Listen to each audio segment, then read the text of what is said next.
वही से नहीं कर पाता है, इसे वही से नहीं कर पाता है, जिसे का बचुरी का कले जाए।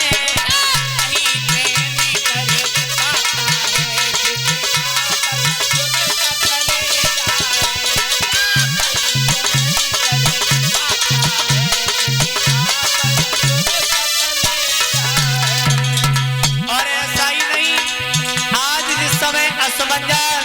आंखों में आंसू लेकर के जिस समय रोते हैं परीक्षित महाराज जी और वशिष्ठ जी से जब बोले गुरुदेव क्या बताऊं, गुरुदेव गरीब आज अपनी अरे तुरी गति पर रोते, गुरुदेव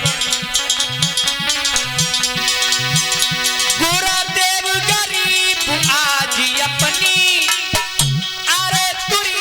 गति पर रोते, हम घर में मौज उड़ावत हैं, हम घर में मौज उड़ावत हैं, भैया मरघट में सोते हैं।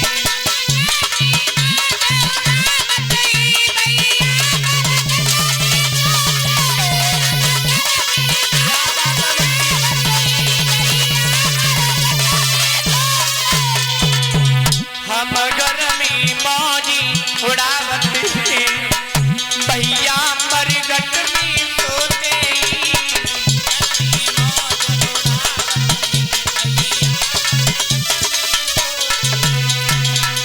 इधर श्रोता बंदो, जिस समय असमंजस कहते हैं गुरुदेव, दुख है तो केवल एक ही बात का दुख है, हमारे भाई जो कपिल महात्मा के श्राप से जल करके भस्म हो गए, उनका उद्धार कैसे होगा, उनका कल्याण कैसे होगा। तो देखिए वशिष्ठ ने कहा बेटा असमंजस, इस तरह असमंजस में पड़े रहना ये तुम्हारी मूर्खता है, तुम एक काम करो, तुम जंगल के लिए जाओ और तुम जंगल के लिए जब जाओ तो जंगल में जाके तपस्या करना ब्रह्मा जी की, और ये ब्रह्मा जी प्रसन्न हो जाए तो तुम गंगा जी को मांग लेना। अब असमंजस कहने लगे परीक्षित महाराज जी गुरुदेव ये गंगा जी क्या है।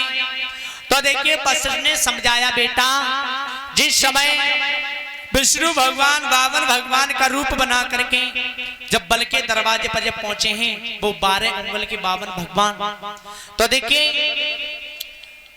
जिस समय 3 कदम में जब इन्होंने तीनों लोगों को नापा है, 1 कदम इनका स्वर्ग में पहुंचा है, तो ब्रह्मा जी ने पैर के अंगूठे को धो करके कमंडल में कर लिया।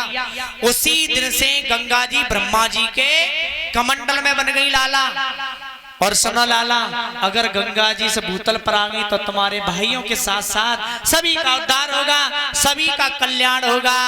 और वशिष्ठ कहते हैं लाला कि बाको नाम धरो रे तीरा बेनी,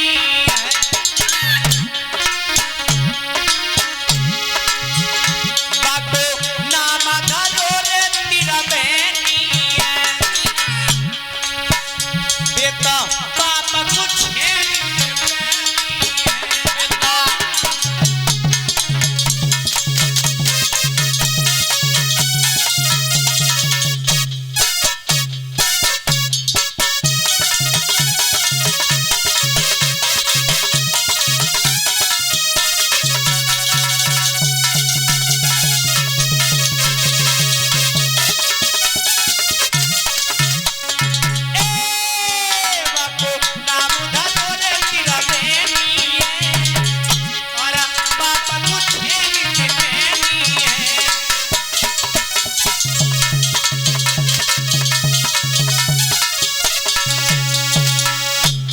श्रोताबंदो, जिस समय ये कहा लाला अगर गंगा जी से भूतल पर आ गई तो तुम्हारे भाइयों के साथ साथ सभी का उद्धार होगा, सभी का कल्याण होगा। इधर परीक्षित महाराज उसी समय असमंजस जब चले हैं तपस्या करने के लिए, तो आकाशवाणी हुई असमंजस तुम्हारे करने से तुम्हारे कहने से कुछ नहीं होगा, जो तुम्हारे नाती का जो लड़का होगा वो गंगा जी को लेकर के आएगा। असमंजस मनहीन होकर के लौट आते हैं परीक्षित महाराज जी। अब इधर असमंजस के हुए हैं अंशमान, और अंशमान के हुए हैं दिलीप, और दिलीप के हुए हैं परीक्षित महाराज जी भागीरथ। भागीरथ को जिस समय ये मालूम पड़ा है कि हमारे पूर्वज कपिल महात्मा की दृष्टि से जल करके भस्म हो गए थे उनके श्राप से, बताया भी जाता है अगर गंगा जी से भूतल पर आ गई तो हमारे पूर्वजों के साथ साथ सभी का उद्धार होगा, सभी का कल्याण होगा। तो 12 वर्ष की जिस समय उम्र हुई है भागीरथ की, तो उन्होंने घर का त्याग किया है परीक्षित महाराज जी भागीरथ ने, और तपस्या करने के लिए जब चले हैं तो ब्रह्मा जी की जब इन्होंने तपस्या की तो 12 वर्ष तक ही इन्होंने तपस्या की ब्रह्मा जी की। और जब ब्रह्मा जी प्रसन्न हुए, कहने लगे बख्श क्या मांगना चाहते हो मांग लीजिएगा। तो देखिए भागीरथ ने ये कहा प्रभु गंगा जी को मेरे साथ में भूतल पर भेज दीजिएगा।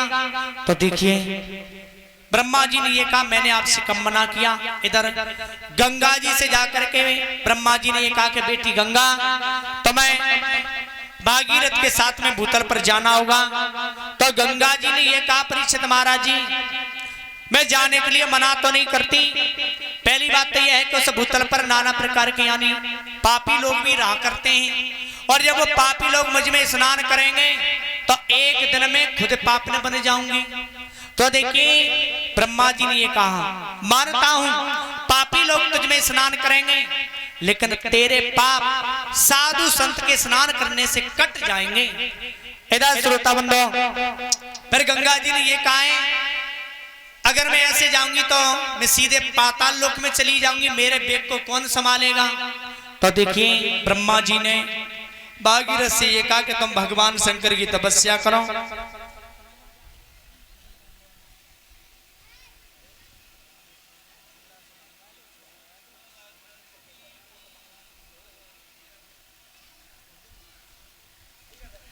इधर जिस समय श्रोता बंदो भागीरथ ने भगवान शंकर की तपस्या की, भगवान शंकर प्रसन्न हुए, सारी बात कही। तो देखिए यहां तक बताया जाता है श्रोता बंदो भगवान शंकर ने गंगा जी को अपने केशों में धारण किया है, और एक धार जब वहां से जब छोड़ी है तो हिमालय पर्वत से गंगा जी रुक जाती हैं। अब भागीरथ ने मन में विचार किया तो गंगा जी ने ये कहा उदास होने की कोई बात नहीं है, तुम इंद्र के पास में जाओ, और इंद्र के पास में ऐरावत हाथी है और वही हाथी से पहाड़ को हटाएगा। भागीरथ तपस्या के बल के द्वारा इंद्र के पास में पहुंचे, इंद्र को सारी बात बताई तो इंद्र ने ये कहा ये तो तुम स्वयं उस हाथी से ही पूछ लो। इधर हाथी के पास में गए ऐरावत हाथी के पास में, तो ऐरावत हाथी ने परीक्षित महाराज क्या कहा मैं उस पहाड़ को तो हटा दूंगा, लेकिन मेरी एक शर्त है, अगर मैंने उस पहाड़ को हटा दिया तो गंगा जी को मेरे साथ में शादी करनी पड़ेगी। अब भागीरथ कहने लगे ये तो मैं पूछ के ही बताऊंगा। अब भागीरथ ने गंगा जी से ये कहा कि उस ऐरावत हाथी की ये शर्त है, तो गंगा जी ने ये कहा है परीक्षित महाराज जी अगर उसकी ये शर्त है तो मेरी भी एक शर्त है, अगर वो मेरे 3 तमाचे सहन कर ले तो मैं उससे शादी कर लूंगी। अब इधर परीक्षित महाराज भागीरथ ने ऐरावत हाथी को बताया, शर्त मंजूर कर ली ऐरावत हाथी ने, और जब शर्त को मंजूर किया अब इधर ऐरावत हाथी जब आया तो देखिए गंगा जी का पहला ही जब तमाचा लगाया ना परीक्षित महाराज जी, अब तो ऐरावत हाथी जल में डूबने लगा। गंगा ने जिस समय अपने बेग को बढ़ाया है, और जब अब तो ऐरावत हाथी जल में डूबने लगा, अब तो कहने लगा त्राहिमा चिल्लाने लगा और कहने लगा माँ हमें अपनी शरण में लो। गंगा जी कहने लगी अभी तो तू शादी कर रहा था हमसे हैं। अब इधर गंगा जी ने ऐरावत हाथी को अपनी शरण में लिया है, और जब गंगा जी ने अपनी शरण में जब लिया है तो अब गंगा जी ने ये कहा कि बेटा तूने मुझे माँ कहा है तो अब तू सब पहाड़ को तू हटा। वहां से पहाड़ हटाया गया, वहां से गंगा जी जब चलिए तो रास्ता में महात्मा जानवी का आश्रम पड़ा है परीक्षित महाराज। महात्मा जानवी ने जिस समय देखा गंगा जी तेज रफ्तारी से आ रही हैं और हमारा तो आश्रम ही चला जाएगा, तो महात्मा जानवी ने क्या किया पूरी गंगा जी का आचमन कर जाते हैं, पूरी गंगा जी को पी जाते हैं। अब भागीरथ ने सारा हाल कहा कि मैं अपने पूर्वजों के लिए गंगा जी को भूतल पर लेकर के आया। जब जानवी महात्मा से ये कहा भागीरथ ने, तो देखिए महात्मा जानवी ने अपने कानों के द्वारा गंगा जी को बाहर निकाला है। देखिए कोई कहता है नाक के द्वारा, कोई कहता है कि जंगा के द्वारा, लेकिन भागवत ग्रंथ में कानों के द्वारा दिया है परीक्षित महाराज जी। अब मैंने आपको तीनों बता दिए, जैसे आपको उचित लगे वैसे मान लीजिएगा। इधर श्रोता बंदो, तो एक नाम गंगा जी का यहाँ पड़ा है जानवी, और देखिए वहां से गंगा जी चलिए, फिर तो गंगा जी अनेक नामों से जानी जाती हैं। इधर वहां से गंगा जी चलिए कंपिल की तरफ, जो महाराज सगर के जो 60,000 पुत्र जल करके भस्म हो गए, तो उनका उद्धार हुआ है, उनका कल्याण हुआ है।